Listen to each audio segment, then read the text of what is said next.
안녕하십니까. 더비용현 여러분, 청소년 상담사 2급 필기시험 대비를 위한 두 번째 과목인 직업상담 연구방법론, 오늘은 8번째 시간입니다. 교재 위치는 150페이지입니다. 우리 지난 시간에 우리가 유의 수준하고 유의 확률에 대해서 얘기하면서 뭐 양측 검정이냐 단측 검정이냐 이런 생각을 하면서 다시 유의 수준과 P라고 하는 유의 확률에 대해서 추가적으로 설명하겠다, 그렇게 제가 말씀을 드렸죠. 그래서 150페이지 하단에 보면 유의 수준은 뭐냐 이런 겁니다. 유의 수준이라고 하는 것은 가설 검정에서 기무 가설을 기각할 수 있는 최대값을 유의 수준이라고 한다. 그래서 우리가 여기 보면 여기가 기각령이고 그 다음에 여기가 뭐죠? 뭐 채택 영역이라고 봤을 때 바로 이 부분이죠. 기각의 최대 수준, 여기를 우리가 바로 유의 수준 A라고 얘기한다, 이런 얘기고요. 그래서 거기에 대한 유의 수준을 좀 더 부가적으로 설명하면 책에 나와 있는 것처럼 그 밑에서 6번째 줄에 보면 가설 검정에서 일종 오류가 허용되는 확률 수준이다. 다시 말해서 일종 오류라는 게 뭐죠? 기무가설이 HO가 참인데 거짓이라고 하는 심각한 오류 수준의 최대치를 여기에 있는 거죠. 그래서 그걸 얘기하고요. 그 다음에 연가설이, 다시 기무가설이 참인데도 그것을 잘못 기각할 확률의 허용 한계라고 얘기할 수 있겠고요. 그 다음에 연가설이 참인데도 대립가설을 잘못 선택할 확률, 다시 말해서 일종 오류를 범할 확률, 다 뭐 같은 얘기입니다. 그래서 이러한 내용들이 이 A라고 하는 유의 수준의 특징을 설명해 놓은 것이고요. 일반적으로 이러한 유의 수준은 보통 우리가 뭐 0.5, 뭐 0.05 뭐 이런 말을 쓰죠. 그래서 0.05부터 시작해서 뭐 0.01까지 이렇게 많이 쓰는데, 뭐 0.001까지도 쓰는 아주 그야말로 기각을 어렵게 해서 그야말로 외지간한 어떤 그런 내용 갖고는 기무가설을 기각할 수 없는 이런 수준까지도 우리가 설정해 놓을 수가 있습니다만, 일반적인 사회과학에서는 사회과학 연구방법론에서 말하는 사회과학에서 보통 기준점으로 잡고 있는 것은 바로 0.05 유의 수준을 가장 많이 쓴다라는 것도 여러분들이 참조로 알아주시기 바랍니다.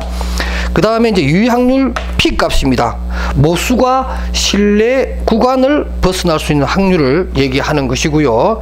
일반적으로 151페이지 상단에 나와 있는 것처럼 기무가설이 참일 때 HO가 참일 때 실험 결과가 기무가설을 지지하는 입증 정도라는 것입니다. 그래서 일반적으로 이 P 값은 뭐 별표를 붙이기도 하고 2개, 3개 이렇게 붙이기도 하는데, 우리는 가장 많이 쓰는 게 바로 0.05라고 했으니까 별표 하나 붙어 있는 것을 일반적으로 SPSS에 보면 그렇게 나오죠. 그렇게 이제 여러분들이 별표 하나 내지는 0.05라고 알아주시면 될 것 같고요. 이 자체는 하나의 확률이다. P라고 하는 것은 유의 확률이다. 이렇게 개념을 알아두시면 좋겠고, 제가 계속해서 설명해 나갈 겁니다. 그러니까 여러분들이 이건 유의 수준, 이건 유의 확률, 이렇게 용어로 만 알아두시면 되겠습니다. 그 다음에 가설 검정의 순서입니다. 일단 우리가 어떤 가설을 설정을 할 때 기무가설이 있어야 되겠죠. 무엇은 일정하다, 무엇은 다르지 않다, 무엇은 동일하다, 뭐 이런 우리가 일반적으로 확고하게 믿어왔던 어떤 명제를 우리 일반적으로 기무가설을 설정을 합니다. 그 다음에 내가 연구 방법에 따라서 내가 지난 시간에 얘기했듯이 뭐 다이어트에 관련된 약의 성분, 효과성을 검증하는 거라면 단측이 나올 것이고, 무엇과 무엇은 동일하다, 무엇과 무엇은 다르지 않다라고 했을 때의 기무가설은 양측을 다 봐야 되니까 양측 검증으로 간다는 얘기고, 그 다음에 유의 수준, 바로 이 A의 수준을 정해야 됩니다. 뭘 가지고 기각령의 요 부분 채택을 할 거냐 기각을 할 것이냐 하는 것에 대한 기준점을 0.05로 할 것이냐 0.001로 할 것이냐, 이런 것들을 정해야 됩니다. 그 다음에 이제 표본으로부터 검증 통계량을 구해야겠죠. 우리가 지금 통계적 추론을 해야 되기 때문에 전체 모집단을 보는 것이 아니고 그 중에 일부를 끄집어내는 작업을 해야 된다. 그렇게 해서 5번에 보게 되면 이러한 유의 수준과 그 다음에 뭐죠? 유의 확률 사이의 내용을 따져서 P가 A보다 적을 때, 보통 뭐 P를 앞에 두고 이렇게 많이 쓰니까 이렇게 합시다. 요 상황이 나오게 되면 우리는 기각을 한다라는 거죠. 다시 말해서 여기에 속하기 때문에 대립가스를 기각하고 내가 만든 대립가스를 또는 뭐죠? 기무가스를 기각을 하고 내가 만든 연구가스를 또는 대립가스를 받아들인다, 이렇게 보시면 되겠습니다. 그 다음 151페이지 보시게 되면 기출문제에 정리를 해놨는데요. 내가 조금 전 앞에 제가 설명했던 내용하고 비슷한 거예요. 그러니까 기무가스는 일반적으로 차이가 없다, 이런 식으로 명제를 만들고, 또 대립가스, 연구가스는 그와 대립되는, 반대되는 개념으로 해서 두 집단 간의 차이가 있다, 이렇게 놓고서 연구를 하는 거지요. 그 다음에 방가루 1번에 보면 유의확률 P에 대해서 설명을 해놨습니다. 유의확률은 확률로서 0과 1 사이의 값을 갖게 되고요. 유의확률은 실험이나 관찰에서 얻은 데이터가 기무가스를 지지하는 정도입니다. 근데 이 지지하는 정도가 뭐죠? 유의 수준보다 낮을 때 기각을 하고 클 때 뭐예요? 인용할 수밖에 없는 그런 내용을 설명을 해 놓은 겁니다. 그래서 그런 내용입니다. 즉 0에 가까우면 기무가스를 지지하는 정도가 낮으니 기무가스를 기각하고 대립가스가 같이 차이가 있다라는 결론을 내려야 된다. 그래서 말과 차이가 없다라고 했는데 이 P가 값이 굉장히 높아지는 거예요. 그럼 값이 높아지면 이 유의 수준보다 적어야 되는데 이게 0에 가까워야 되는데 점점점 1에 가까워져 버리면 이게 부등호가 이쪽으로 갈 가능성이 많죠. 그죠? P 쪽으로 가버린다. 이때는 뭐죠? 기각할 수가 없다라는 거죠. 그러니까 이 P의 값이 가능하면 적어야 된다는 거죠. 적어지게끔 0에 가까워질수록 기무가스를 기각할 확률이 높아진다, 이렇게 설명이 되겠습니다. 그런 내용들을 설명해 놓은 건데요. 앞부분에 설명한 내용하고 동일하니까 읽어보시면 되겠습니다. 다음 넘어갑니다. 그 다음 통계적 유의성 나오면서 통계 자료가 가설을 뒷받침하는 정도, 말 그대로 통계적 유의성이라고 하는 것은 통계적으로 나온 그 수치가 과연 모집단으로서 얘기하는 그 내용을 얼마만큼 지지하느냐, 차이가 없다라고 한 모집단에 대한 기무가설을 얼마만큼 통계 자료가 그것을 보여주느냐는 거죠. 그 힘이 없으면 그러한 기무가설은 기각되겠죠. 바로 그런 얘기를 설명해 놓은 것이고요. 그 다음 또 통계적 유의성은 두 번째 말이 굉장히 중요합니다. 확률적으로 보아 단순한 우연이라고 생각하지 않는 정도. 자, 이게 뭐냐면 우리가 어떤 뭐 검증을 합니다. 또는 무슨 측정 도구를 사용해요. 그런데 그게 과학적인 방법으로 측정을 하는데 그 과학적으로 측정한 내용의 결과나 내가 그냥 우연히 그냥 뭐라 하죠? 속칭 뭐 그냥 때려잡아서 그냥 어림짐작으로 나온 결과하고 과학적으로 어떤 절차를 통해서 한 거하고 내용상으로 비슷하면 뭐 누가 그런 과학적인 절차를 밟아요? 그냥 내가 대충 어림잡아서 하는 게 낫겠죠. 그러니까 우리가 어떤 과학적 검증 절차라고 하는 것은 특히 말하는 이 통계적 유의성이라고 하는 것은 뭐냐면 통계적으로 내가 그냥 대충 때려잡아서 우연히 하는 어떤 그런 행위의 결과보다는 훨씬 더 정확하게 나와야 된다는 거죠. 반복적이어야 되고 하나의 원리나 원칙이 있어야 되고요. 이런 내용을 설명한 겁니다.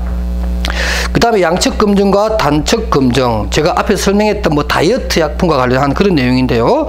바로 그런 내용으로 여러분 이해하시면 될 것 같고요. 그 다음에 이 향상학습 좀 보세요. 이거 역시 많은 분들이 뭐 우리가 통계를 공부하거나 우리가 일반적으로 뭐 통계를 공부하지 않아도 늘 관심이 있습니다만 뭘 헷갈려하는 부분이 이런 거예요. 우리가 뭐 신뢰 수준이라고 하는 게 있고 신뢰 구간이라고 하는 것이 있어요. 뭐 우리가 뭐 이렇게 선거라든가 이런 걸 앞두고 보면 항상 나오는 게 이런 거죠. 그죠? 그래서 신뢰 수준이 있고 신뢰 구간이 있어요. 뭐 같은 듯 다른 듯 참 헷갈려요. 그죠? 이렇게 한번 이해합시다. 신뢰 구간이 하면 우리가 신뢰 수준 하면 우리가 보통 95%예요. 많이 씁니다. 보통 우리가 뭐 여론조사 같은 거 할 때 보면 항상 이렇게 뭐 신뢰 수준 95%에서 뭐 신뢰 구간은 얼마다 이렇게 얘기하는데 신뢰 수준이라고 하는 것은 수치가 하나밖에 안 나와요. 이 얘기는 뭐냐면 우리가 본 표본이 100개 있어요. 표본 100개를 봤는데 그 표본 100개 중에 95개가 우리가 말하는 어떤 수치에 해당된다. 이렇게 보시면 돼요. 100명 중에 95명이 우리가 말하는 어떤 수치에 답을 하더라는 사람이에요. 그럼 이게 신뢰 구간은 뭐냐면 이런 거예요. A 후보가 예를 들면 A 후보가 득표를 할 득표율이 45%에서 적어도 48% 정도 될 것 같다. 요거는 A 후보가 득표를 할 확률이에요. 비율. 요거 갖다 우리는 신뢰 구간이라고 해요. 요 믿을 수 있다는 거 요거는 거의 변동 없이 계속 나오니까. 45, 48, 뭐 많아봤자 뭐 46, 또 뭐 47, 48, 45 요렇게 요 안에서 계속 왔다 갔다 하지만 요 범위에서 벗어나지 않는 거예요. 어떤 게 95개가. 나머지 뭐 5%는 뭐냐면 나머지 5개는 뭐냐면 훨씬 이 구간을 벗어나는 거죠. 뭐 41, 뭐 56 이렇게 나오는 거죠. 이건 다 버리는 거예요. 이걸 버리고 어느 정도 일관된 수치를 보여주는 45에서 85 사이에 일관된 모습을 보여주는 요것을 우리는 신뢰 구간이라고 그러고, 요런 모습을 보여주는 표본의 숫자가 몇 개요? 95개. 100에서 95일 때 요걸 또 우리는 신뢰 수준 95%라고 얘기하는 겁니다. 꼭 알아두시기 바랍니다. 그 내용이 나왔고요. 그 다음에 153페이지 보시게 되면 검사 도구의 타당도, 측정의 타당도입니다. 제가 지난 시간에 타당도의 개념을 설명하면서 외적 타당도냐 내적 타당도냐 하는 개념과 뭐 구성 타당도니 내용 타당도니 안면 타당도니 뭐 증거 타당도니 하는 이런 것들은 측정 도구의 타당도와 관련되는 것이다. 그 내용이 타당하냐 하는 내용과의 결부되어 있는 것이다. 이렇게 제가 설명드렸죠. 자, 그걸 염두에 두시면서 지금 제3절에서 말하는 검사 도구의 타당도는 제가 두 번째로 말한 어떤 측정 도구, 검사 도구의 타당도에 관한 얘기를 하는 겁니다. 타당도라고 하는 것은 뭐냐면 그 검사가 무엇을 측정하는지, 또 그리고 그 측정하고자 하는 그 내용과 측정 방법이 적절하나 이거죠. 예를 들면 내가 체중을 재는데 줄자를 가지고 체중을 재는 것은 맞지가 않죠. 줄자라고 하는 것 자체는 신뢰할 수 있는 측정 도구이긴 하나 그걸 가지고 체중을 재는다는 것은 타당하지가 않죠. 방법상에 좀 오류가 있죠. 이런 것들을 바로 우리가 타당하다는 거죠. 체중계를 가지고 체중을 잰다. 매우 타당한 방법이라 뜻이에요. 바로 그런 의미로 타당도를 이해하시면서 신뢰도와 타당도는 이런 겁니다. 신뢰도와 타당도, 이 관계성에서 굉장히 시험이 잘 나오는데 뭐 신뢰도가 중요하냐 타당도가 중요하냐 뭐 이런 문제도 아주 촌스럽게 나올 수 있습니다만은 요즘 그런 문제 안 나오고요. 다만 문제는 뭐냐면 이건 알아두시기 바랍니다. 얼핏 보면 신뢰도가 더 중요해 보이기도 합니다. 왜냐하면 신뢰도의 그 어떤 검사지의 신뢰도는 그 검사지 갖고 있는 타당도의 최대치입니다. 다시 말해서 신뢰도가 높아야 그 검사지의 타당도도 따라서 높아질 수 있다. 이런 거죠. 그러니까 어쩌면은 신뢰도가 좀 더 중요해 보이는 그러한 문구가 몇 개 나옵니다. 그렇다고 해서 둘 중에 어떤 게 더 중요하다 이렇게 딱 무 자르듯이 잘라서 얘기할 수는 없는 거예요. 그래서 일단 그 관계성에서 보면 신뢰도와 타당도는 매우 밀접한 관계에 있으며 이론적으로 한 검사의 신뢰도는 그 검사의 타당도의 최대값이 된다. 제가 조금 전에 말씀드렸고요. 그것만 여러분들이 좀 알아두시고 그 다음부터 또 좀 들어갑니다. 그리고 이 타당도와 관련해서 우리가 뭐 내용 타당도, 구성 타당도 따로 배우겠지만 그 전에 교차 타당도라고 하는 것을 알아두시기 바랍니다. 일반적인 뭐 타당도 설명 공부할 때는 잘 안 다루는 거지만 이런 게 있다라는 거죠. 예를 들면 우리가 내가 어떤 게 있을까요? 뭐 청소년의 어떤 효능감, 학업에 대한 학업 효능감에 대해서 내가 조사를 하려고 합니다. 그래서 설문지를 내가 만들었어요. 근데 이 설문지를 만들 때 내가 한 100개 문항을 만들어 가지고 뭐 우리가 또 파일럿 조사를 통해서 문항을 한번 해보고 그 다음에 이제 문항을 다시 재정립해야 되겠죠. 뭐 요인 분석을 한다든가 뭐 줄일 건 줄이고 이렇게 합니다. 그래서 100개 문항 중에 쓸만한 50문항을 내가 따로 딱 정리를 했어요. 이것도 우리가 이제 만들어진 거니까 A 검사지 이렇게 했어요. 그러면 이제 나머지 100개 중에서 50개를 버린 게 있잖아요. 요 버린 문항 요걸 갖다가 우리가 A-라고 합시다. A- 문항. 그러면 교차 타당도니까 먼저 이걸 가지고 어떤 검사를 해본 내용하고 버린 거 요거 갖고 한번 또 검사를 또 해보는 거예요. 버리고 난 다음에. 그래서 요거 둘 사이에 어떤 인과관계라든가 효과성이라든가 이런 것을 검증함으로 해서 과연 내가 오십문항을 잘 정리한 건가, 이런 것들을 알아보기 위해서 하는 것이 바로 교차 타당도다, 이렇게 알아두시면 되겠습니다.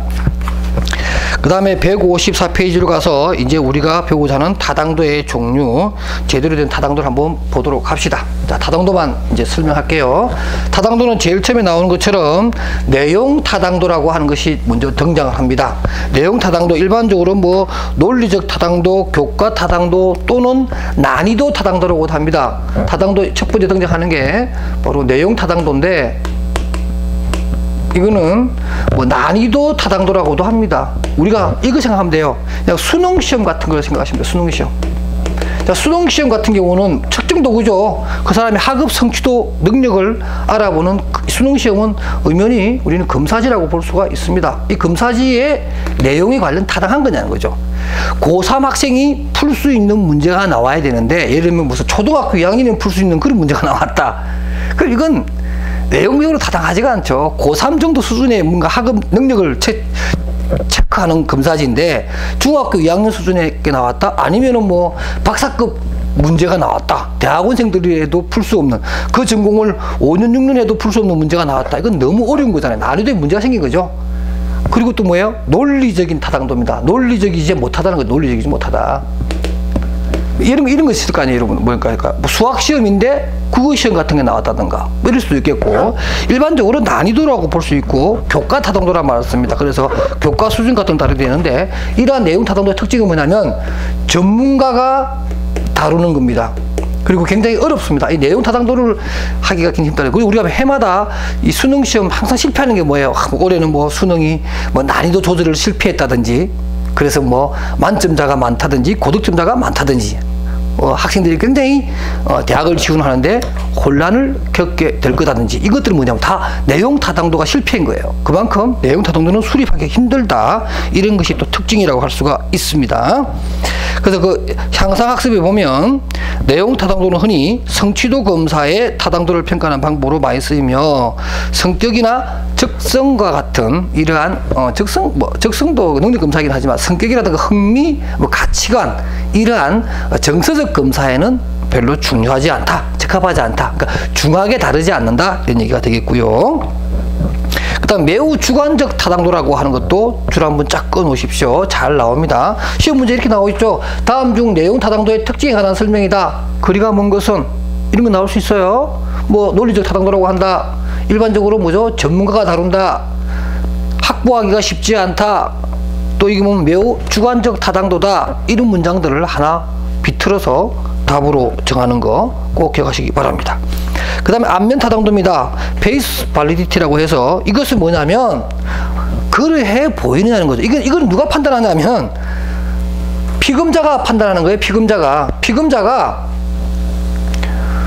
뭐 전문가가 다루는 것이 아니라 피검자가 보니까 그렇게 보이는 거예요. 이게 무슨 말인가 하면, 안면 타당도는 말 그대로 자, 지금부터 너희들의 수리 능력, 뭐 수학적인 능력을 체크하려고 하니까 풀어보시오 하고 받았던 검사지가 뭐 1 더하기 1 얼마냐, 2 더하기 2는 얼마냐, 이런 식으로 쭉 나와요. 그러니까 이거 뭐 산수 수식 문제니까 나의 수학적 능력을 알아보는가 보다라고 내가 이해를 하고 풀어요. 근데 사실은 검사자는 피검사자의 수리 능력을 보려고 하는 게 아니라 그 문제를 풀면서 보여주는 그 사람의 행동을 사실 파악하기 위해서 이러한 것을 하는 거예요. 그러니까 감춰져 있는 거죠. 원래는 행동 특성을 파악하기 위한 검사지인데 수리 능력을 검사한다라고 판단을 일부러 탁 던져놔 놓고 이 검사지를 주는 거예요. 그러니까 적어도 그 검사지를 접한 피검자는 이건 수리 능력을 알아보는 것이다 라고 믿게끔 만들 정도의 타당도입니다. 이해되시나요? 그게 바로 안면 타당도다, 이렇게 알아두시면 되겠고요. 그 다음에 증거 타당도입니다. 굉장히 중요하죠. 이 증거 타당도야말로 우리가 타당도에서 가장 중요합니다. 왜냐면은 결국은 우리가 어떤 검사지를 한다든가 뭔가 우리 수능시험도 그런 거잖아요. 이 사람 수능시험이라는 게 지금까지 학력을 보는 것도 있지만 이 사람이 과연 수학 능력이 있느냐는 거죠. 대학 수학 능력 시험이잖아요. 대학에 가서 대학의 고등 수업을 받을 능력이 있는가를 체크하는 겁니다. 그러니까 미래지향적이죠. 미래적인 어떤 상황을 예견하기 위해서 우리는 수능 시험을 봅니다. 이 사람이 과연 대학에 와서 대학의 높은 학문 수준을 감당해낼 수 있겠느냐, 그런 능력이 있느냐, 이런 것들이잖아요. 자, 그런 면에서 중거 타당도는 바로 우리가 타당도에서 가장 중요한 개념으로 볼 수 있습니다. 그래서 이 중거 타당도 안에는 크게 예언 타당도가 있고요. 예언 타당도, 그 다음에 뭐가 있냐면 중거 타당도가 있습니다. 죄송해요. 동시 타당도라는 것이 있다. 이렇게 볼 수가 있습니다. 중거 타당도 안에 예언과 동시 타당도가 있다. 오늘 여기까지만 설명할게요. 자, 예언 타당도는 뭐냐면 말 그대로 예를 들면 이렇게 설명하면 좋을 것 같아요. 뭐 조금 전에 수능도 얘기했지만 우리 이런 거 해볼까요? 입사시험을 보면 입사시험 안에 뭐가 있냐면 무슨 적성검사가 있어요. 그 적성검사를 통해서 높은 점수를 받은 사람은 1년 뒤에, 그죠? 1년 뒤에 어떤 높은 직무 성과를 보여줬다.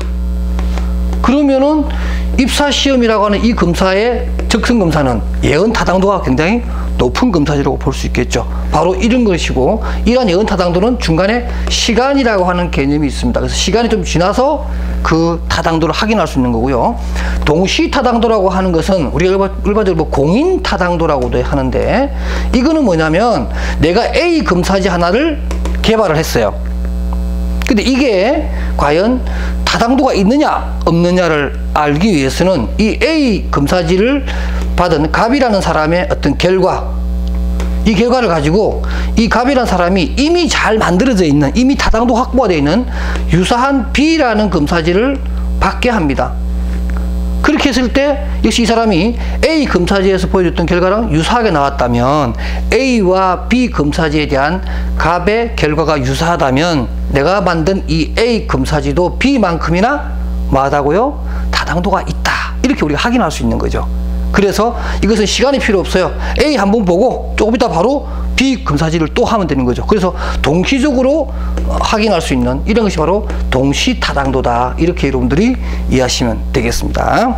자, 오늘 여기까지 하고요. 또 다음 시간에 구성 타당도 이어서 하도록 하겠습니다. 여러분, 오늘도 수고하셨습니다.